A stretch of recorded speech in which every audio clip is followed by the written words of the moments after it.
If you've ever wondered whether it is possible to make jollof rice that looks so good without using any tomato paste, the answer is yes. So in today's video, I'll be taking you through the step-by-step process on how to make vibrant, colorful jollof rice without any tomato paste. And guys, it is super tasty, full of flavor, and it is really easy to make. So if this is something you're interested in, please keep watching. The first thing I did was to wash all my vegetables, and I'll be using tatashe, scotch bonnet pepper, ginger, garlic, onion, and tomato. Now for my tomato, I sliced them open to check the inside. I wanted to make sure that they are not spoiled inside, and you have to buy very ripe red tomato when making jollof rice.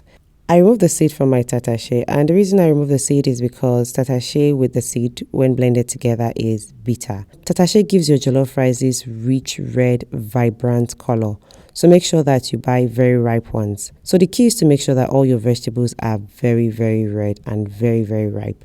You also be needing scotch bonnet pepper, ginger and garlic, and some onion.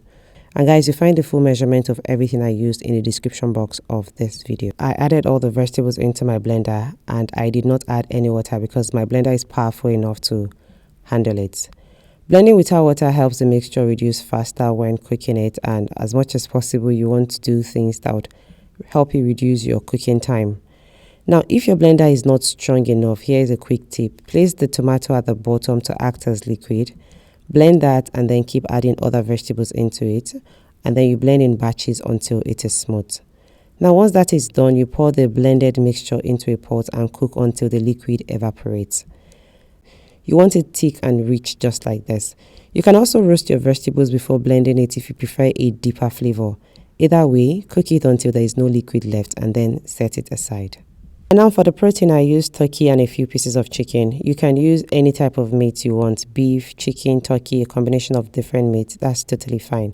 I seasoned it with salt, curry powder, seasoning cube, thyme, minced ginger and garlic, and chopped onion. I didn't add any water yet. I stirred it nicely, covered it, and let it cook for about 10 minutes to release some of its own juice. And now after 10 minutes, I added some water into it. I give it a good stir, cover it, and cook it until the meat was fully done. Once done, I removed the chicken and turkey. Then I went ahead to strain the stock to remove any small broken bits of bone. This is to ensure that when cooking my jollof rice, I have very clean stock. Once you're done, you're going to set the stock aside. And next, I heated up a little bit of vegetable oil in a pot and I placed my chicken and turkey into it. I didn't deep fry it, but of course you can deep fry it. You can add much more oil and then place the chicken to fully submerge in the oil. So I just pan fry this a bit to give it that golden brown color while keeping them juicy. You can also air fry or even grill this if you prefer yours with less oil. Now after frying, I remove the meat into a plate and then set it aside. And after frying, I remove any small broken bones left in the pot. You can also strain the oil if you want. I added a little bit more vegetable oil. Then I went in with my chopped onion, minced ginger and garlic, and for seasoning, I used salt, curry powder, thyme, seasoning cube, paprika, and freshly grated nutmeg. I love freshly grated nutmeg in my jollof rice.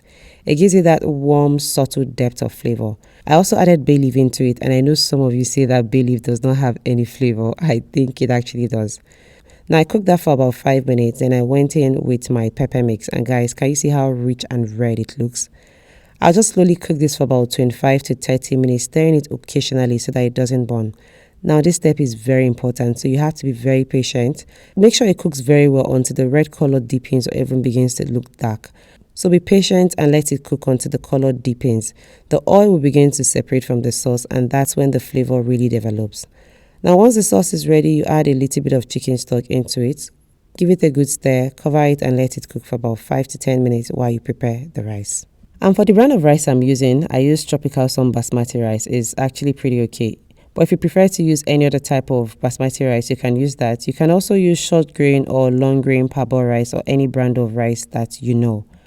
I poured in some hot water into it to help me quickly remove as much surface starch as possible before adding in room temperature water into it so that I'll be able to handle the rice. I scrubbed it in my palm and then I changed the water severally until the water ran clear. Now, if you know that you're not going to be using the rice immediately, make sure that the rice is completely cool before setting it aside, or else your rice will just start cooking. And once I was done washing the rice, I poured it straight into the pot of sauce. Now I gave it a very good mix to make sure that everything is properly combined. And yes, jollof rice need water to cook, but not too much water. So when you're adding your water or stock, you need just enough liquid to slightly cover the rice, not too much. Now I pour that into it and give it a very good stir.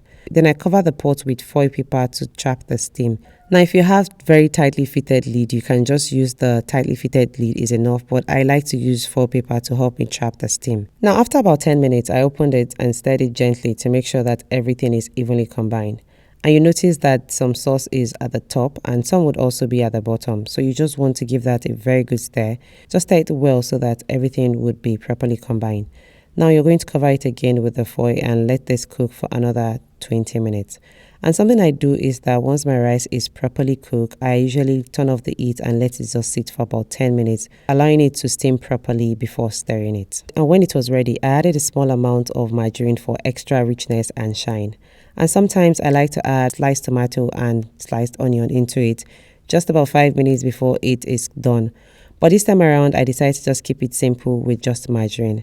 And guys, look at how beautiful this jollof rice turned out. Bright, colorful, and perfectly cooked. Making jollof rice is pretty easy with tomato paste or without tomato paste. You just need to cook your pepper mix and be careful to control your heat. And I usually start with medium-high heat for about 5 minutes and I reduce the heat to just let it steam gently. And that's it. Your no tomato paste jollof rice that looks and tastes incredibly delicious is ready. And like I said, the full measurement will be in the description box of this video, so don't forget to check it out. So guys, if you enjoyed watching this video, please don't forget to give it a thumbs up, subscribe to my channel, and share it with your friends.